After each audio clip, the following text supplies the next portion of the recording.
వస్త్ర పరిశ్రమలో కర్బన దారాలు సరికొత్త ఆవిష్కరణ. బైండింగ్‌లో ఉపయోగించే గుడ్డను కాలికో అంటారు. పట్టుపురుగుల నుంచి పట్టు తీసినట్లు సాలెపురుగు నుంచి కూడా పట్టును తీయడానికి శాస్త్రవేత్తలు కృషి చేస్తున్నారు. బట్టల నేతలలో ఉపయోగించే దారాలు 2 వరుసలలో ఉంటాయి. నిలువు వరుసను పడుగు అని, అడ్డు వరుసను పేక అంటారు. మొక్కల నుంచి, జంతువుల నుంచి తయారయ్యే దారాలను సహజమైన దారాలు అంటారు. రసాయనిక పదార్థాలతో తయారయ్యే దారాలను కృత్రిమ దారాలు అంటారు. కృత్రిమ దారాల నుంచి తయారయ్యేవి polyester, terylene, nylon, acrylic and etcetera. ప్రపంచంలో ఎక్కువగా ఉన్ని వస్త్రాలను ఉపయోగిస్తున్నారు. ఈ ఉన్ని వస్త్రాల తయారీకి గొర్రెల ఉన్నిని ఉపయోగిస్తారు. కృత్రిమ వస్త్రాలను కాల్చితే ఘాటైన వాసన వస్తుంది. పత్తి మనకు పత్తి కాయల నుంచి లభిస్తుంది. సాధారణంగా నల్లరేగడి నేలల్లో పత్తి పంట పండుతుంది. మన రాష్ట్రంలో ఆదిలాబాద్, నల్గొండ జిల్లాల్లో పత్తి విస్తారంగా పండుతుంది. కొంత దూదిని తీసుకొని మైక్రోస్కోప్ కింద ఉంచి పరిశీలిస్తే మనకు సన్నని వెంట్రుకల్లా కనిపిస్తాయి. వీటినే పత్తి పీచు దారాలు అంటారు. పత్తి కాయలు బాగా పండిన తర్వాత పగిలిపోయి విచ్చుకుంటాయి. పత్తి కాయల నుంచి పత్తిని వేరు చేస్తారు. ఇలా దూది నుంచి గింజల్ని వేరు చేయడాన్ని జిన్నింగ్ అంటారు. పత్తి కాయల నుంచి వేరు చేసిన దూదిని దువ్వెనలతో దువ్వి కడిగి శుభ్రం చేస్తారు. దూది దారాలు వస్త్రాలు నేయడానికి సరిపడేంత గట్టిగా ఉండదు.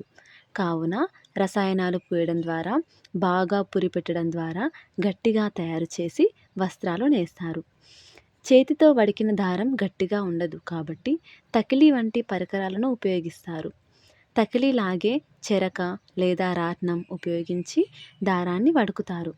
ఇలా నూలు దారాలు తయారు చేయడాన్ని వడకడం లేదా స్పిన్నింగ్ అంటారు. 1823లో చార్లెస్ మెకింతోష్ అనే స్కాటిష్ శాస్త్రవేత్త వర్షానికి తడవని బట్టల్ని తయారు చేశాడు. వాల్డో ఎల్ సీమన్ అనే శాస్త్రవేత్త ఫ్లెక్స్ల తయారీలో ఉపయోగించే పాలీవినైల్ క్లోరైడ్ను కనుగొన్నాడు. డాక్టర్ మియోషి ఒకమోటో అను శాస్త్రవేత్త 1970లో మొట్టమొదటి సూక్ష్మదారం మైక్రోఫైబర్ను తయారు చేశాడు. కర్రగుజ్జుకు రసాయనాలు కలిపి రేయాన్ దారాలను తయారు చేస్తారు.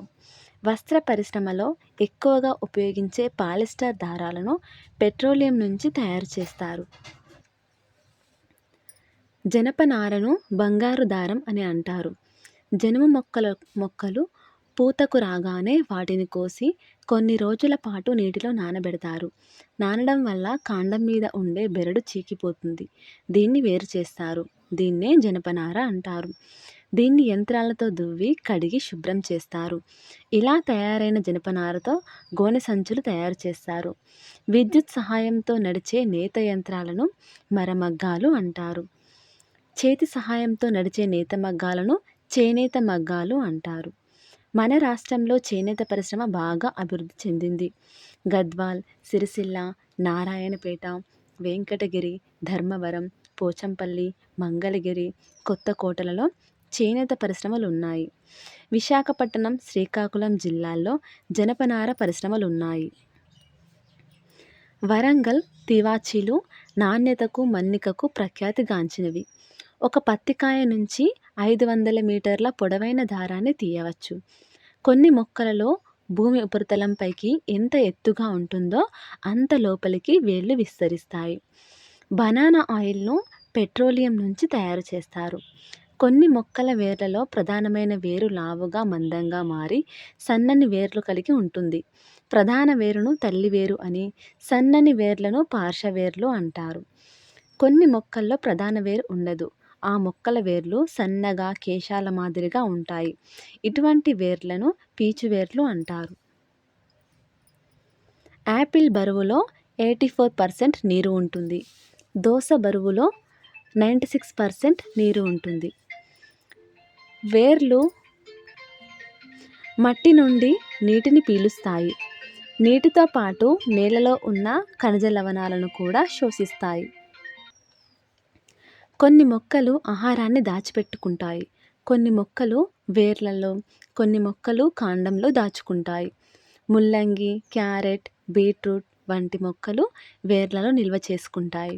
వీటిని దుంపవేర్లు అంటారు. పుష్పంలో అండాశయం, కీలం, కీలాగ్రం, పరాగకోశాలను లైంగిక భాగాలు అంటారు. పత్రంలోని రేఖలను ఈనెలు అంటారు.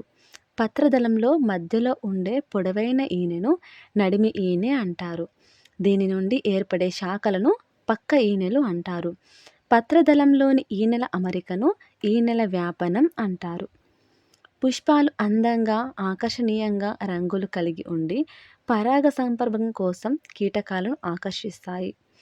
జీడి మామిడిలో పండుగా కనిపించేది నిజానికి పండు కాదు, అది పండు తొడిమే. మందంగా ఉన్న ఆకుని తీసుకొని బాహ్య పొరను తీసేసి లోపలి భాగం మీద ఒక నీటి చుక్క వేసి సూక్ష్మదర్శినితో పరిశీలిస్తే ఇలా కనిపిస్తుంది. మధ్యలో పత్రరంధ్రం, ఇక్కడ రక్షక కణజాలం. పత్రం లోపల చిక్కుడు గింజ ఆకారంలో కనబడే భాగం రక్షక కణాలు. వాటి మధ్యలో ఉన్న రంధ్రాల్ని పత్రరంధ్రాలు అంటారు. ఇవి పత్రాలకు ముక్కు మాదిరిగా పనిచేస్తాయి.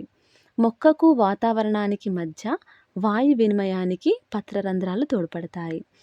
వరంగల్ జిల్లాలో ఒక సంప్రదాయ కుటీర పరిశ్రమ ఉంది.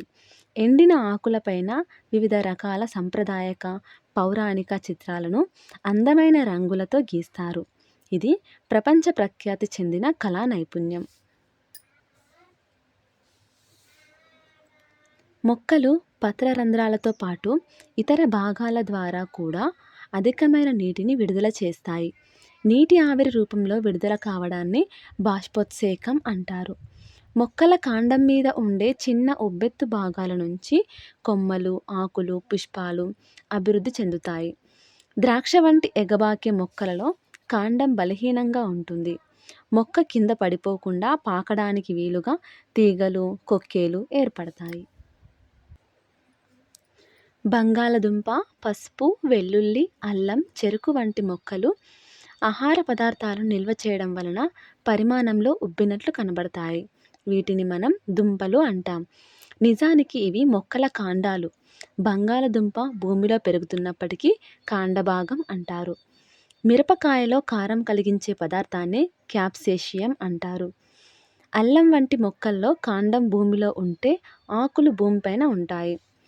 ఒక పదార్థం ద్రవస్థితి నుండి వాయుస్థితికి మారడాన్ని బాష్పీభవనం అంటారు. ఒక పదార్థం వాయుస్థితి నుండి ద్రవస్థితికి మారడాన్ని సాంద్రీకరణం అంటారు. ఒక పదార్థం ద్రవస్థితి నుంచి ఘనస్థితికి మారడాన్ని స్ఫటికీకరణం అంటారు. పాలల్లో తోడు వేసినప్పుడు ఒక రకమైన బ్యాక్టీరియా వృద్ధి చెందుతుంది. ఆ బ్యాక్టీరియా పేరు లాక్టోబాసిల్లస్. ఇది పాలు పెరుగుగా మారడానికి తోడ్పడుతుంది. ఒక ప్రదేశపు ఉష్ణోగ్రత పెరిగితే అక్కడ గాలి పీడనం తగ్గుతుంది. చలికాలంలో పగటి సమయం నిడివి తక్కువ, రాత్రి సమయం నిడివి ఎక్కువ. ఎండాకాలంలో పగటి సమయం నిడివి ఎక్కువ, రాత్రి సమయం నిడివి తక్కువ. మనం తిన్న ఆహారం జీర్ణక్రియలో అనేక యాంత్రిక, రసాయన చర్యలకు గురై చిన్న చిన్న పదార్థాలుగా మారిపోతుంది. డైరీ పరిశ్రమలో భారీ ఎత్తున పాల నుంచి పెరుగు తయారు చేయడాన్ని కోయాగ్యులేషన్ అంటారు. ప్రీహిస్టారిక్ యుగంలోని మొక్కలు, జంతువుల అవశేషాల నుంచి బొగ్గు, ఖనిజవాయువు, పెట్రోలు మొదలైన శిలాజ ఇంధనాలు తయారవుతాయి. దీపావళికి కాల్చే టపాకాయలు రసాయన మార్పునకు ఉదాహరణ. పదార్థం ఒక స్థితి నుంచి మరొక స్థితికి మారినప్పుడు సాధారణంగా భౌతిక మార్పు జరుగుతుంది. ఇంధనాలలో నిల్వ ఉన్న శక్తి యాంత్రిక శక్తిని కలిగించడానికి ఉపయోగపడుతుంది. ప్రపంచవ్యాప్తంగా బిలియన్ కన్నా ఎక్కువ మంది రోజుకు 6 లీటర్ల నీటి కన్నా తక్కువ నీటితోనే సరిపెట్టుకుంటున్నారు. ద్రవ పదార్థాలన్నింటినీ లీటర్లలో, మిల్లీలీటర్లలో కొలుస్తారు. నీళ్ళ ట్యాంకులో పట్టే నీటి సామర్థ్యాన్ని గ్యాలన్లలో లేదా లీటర్లలో కొలుస్తారు. రిజర్వాయర్లలో నీటి మట్టాన్ని అడుగులలో కొలుస్తారు. ప్రాజెక్టుల నుంచి విడుదలయ్యే నీటి పరిమాణాన్ని క్యూసెక్లలో తెలియజేస్తారు. క్యూసెక్ అనగా క్యూబిక్ సెంటీమీటర్ పర్ సెకండ్. వాతావరణ శాస్త్రవేత్తలు రాడార్ అనే పరికరాన్ని ఉపయోగించి వర్షం, మంచు మొదలైన వాటి గురించి తెలుసుకుంటారు. రాడార్ అంటే రేడియో డిటెక్షన్ అండ్ రేంజింగ్. మన బరువులో 70% నీరే ఉంటుంది. ప్రపంచవ్యాప్తంగా ప్రతి సంవత్సరం 4 మిలియన్ల మందికి పైగా నీటి ద్వారా సంక్రమించే వ్యాధుల వల్ల మరణిస్తారు.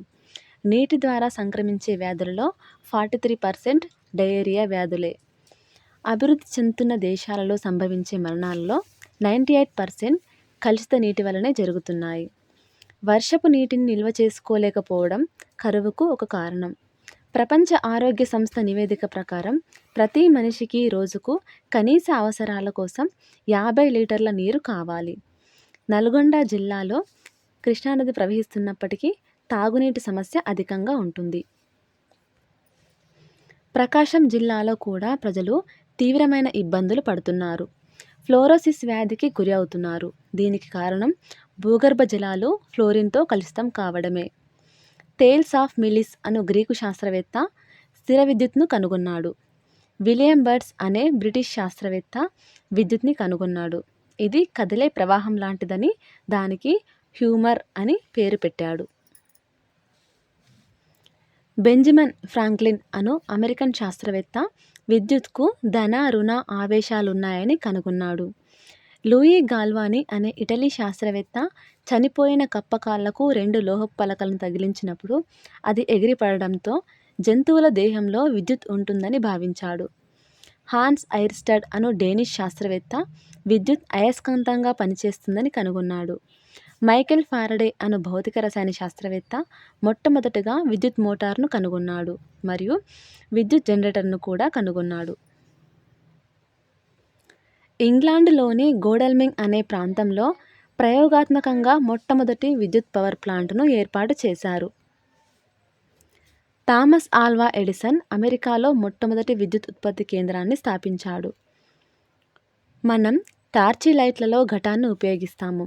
ఘటానికి ఒక స్తూపాకార లోహ పాత్ర ఉంటుంది. ఆ పాత్రలో కొన్ని రసాయన పదార్థాలను నింపి ఉండడం వల్ల అది బరువుగా ఉంటుంది. పాత్ర లోపల పదార్థాల మధ్యలో ఒక కార్బన్ కడ్డీ ఉంటుంది. ఈ ఉబ్బెత్తు భాగం ఒక లోహపు బిళ్ళతో మూసి ఉంటుంది. మొత్తం స్తూపాకార పాత్ర సీలు చేసి ఉంటుంది. టార్చ్ లైట్ బల్బులో ఒక లోహపు దిమ్మె, దానిపైన గాజు బుగ్గ ఉంటాయి. ఒక తీగ లోహపు దిమ్మకు రెండో తీగ దిమ్మ మధ్యలో ఉన్న ఆధారానికి కలిపి ఉంటాయి. ఈ 2 తీగలు ధ్రువాలుగా పనిచేస్తాయి. బల్బు లోపల ఉన్న 2 తీగల మీదుగా ఒక సన్నని స్ప్రింగు లాంటి తీగ ఉంటుంది. ఇదే బల్బులో వెలిగే భాగం. దీన్నే ఫిలమెంట్ అంటారు. సాధారణంగా విద్యుత్ తీగలకు ప్లాస్టిక్ తొడుగులు ఉంటాయి. స్విచ్ ఆన్ చేసినప్పుడు వలయంలో విద్యుత్ ప్రవహిస్తుంది. స్విచ్ ఆఫ్ చేసినప్పుడు విద్యుత్ ప్రవాహం ఆగిపోతుంది. బల్బు లేదా ఇతర విద్యుత్ పరికరాలలో విద్యుత్ ప్రవాహాన్ని స్విచ్ నియంత్రిస్తుంది. వలయంలో విద్యుత్ ప్రవాహాన్ని కరెంట్ అంటారు. టార్చ్ లైటు లోపలి నిర్మాణం. టార్చ్ లైటులో ఇలా ఉంటుంది. టార్చ్ లైటులో ఘటం విద్యుత్ వనరుగా పనిచేస్తుంది. ఘటానికి ధన రుణ ధ్రువాలుంటాయి. ధన రుణ ధ్రువాలు కలిస్తేనే టార్చ్ వెలుగుతుంది. ఘటాలు తప్పుగా అమర్చితే విద్యుత్ ప్రసరించదు. విద్యుత్ బల్బును థామస్ ఆల్వా ఎడిసన్ కనిపెట్టాడు. విద్యుత్ను తమ గుండా ప్రవహింపజేసే పదార్థాలను విద్యుత్ వాహకాలు అంటారు. విద్యుత్ను తమ గుండా ప్రవహింపనీయని పదార్థాలను విద్యుత్ బంధకాలు అంటారు. థామస్ ఆల్వా ఎడిసన్ తన జీవితకాలంలో సుమారు 1000కి పైగా నూతన ఆవిష్కరణలు చేశాడు. పొడవుకు ప్రమాణం మీటర్, మిల్లీమీటర్, సెంటీమీటర్లను చిన్న ప్రమాణాలుగా ఉపయోగిస్తారు. ప్రపంచంలో అతి పొడవైన వంతెన కుషాన్ గ్రాండ్ బ్రిడ్జ్. దీని పొడవు 164.8 కిలోమీటర్స్. కంపాస్ బాక్స్లో ఉండే కోణమానిని ఉపయోగించి 180 డిగ్రీల కన్నా తక్కువ కోణాలను కొలవవచ్చు. 1 అడుగు 12 అంగుళాలకు సమానం. మెట్రిక్ పద్ధతిలో ద్రవ్యరాశి ప్రమాణం గ్రామ్. ఇది 1 ఘనపు సెంటీమీటర్ నీటికి సమానం. కౌటిల్యుడు అర్థశాస్త్రం అనే గ్రంథాన్ని రచించాడు. అందులో ద్రవ్యరాశి, కాలానికి చెందిన ప్రమాణాల గురించి వివరణలు ఉన్నాయి. మొఘల్ పరిపాలనా కాలంలో భూమిని గజ, బిగాలలో కొలిచేవారు. 1957 ఏప్రిల్ 1న మన దేశం మెట్రిక్ పద్ధతిని ప్రామాణిక పద్ధతిగా స్వీకరించింది. విమానాలు, ఓడల వేగాన్ని నాట్లు లేదా నాటికల్ మైళ్ళలో కొలుస్తారు. ఒక not is equal to 1.852 km/h. ఒక మైలు ఈజ్ ఈక్వల్ టు 1.61 కిలోమీటర్స్. ఖగోళ శాస్త్రవేత్తలు నక్షత్రాల మధ్య దూరాన్ని పారాలాక్స్ యూనిట్లలో కొలుస్తారు. ఒక మీటరులో 100 కోట్ల వంతును నానోమీటర్ అంటారు. కంప్యూటర్లు, సెల్ ఫోన్ల వంటి సాధనాల మెమొరీలను బైట్స్, కిలోబైట్స్, మెగాబైట్స్, గిగాబైట్స్, టెరాబైట్స్లలో కొలుస్తారు. 1 కిలోగ్రామ్ బియ్యం ఉత్పత్తి చేయడానికి 5,000 లీటర్ల నీరు ఖర్చవుతుంది. బంగారం, వజ్రాల నాణ్యతను క్యారెట్లలో కొలుస్తారు. మన పొడవును కొలవడానికి అడుగు, జాన, మూర, అంగుళం అనే సాంప్రదాయిక పద్ధతులను ఉపయోగిస్తారు.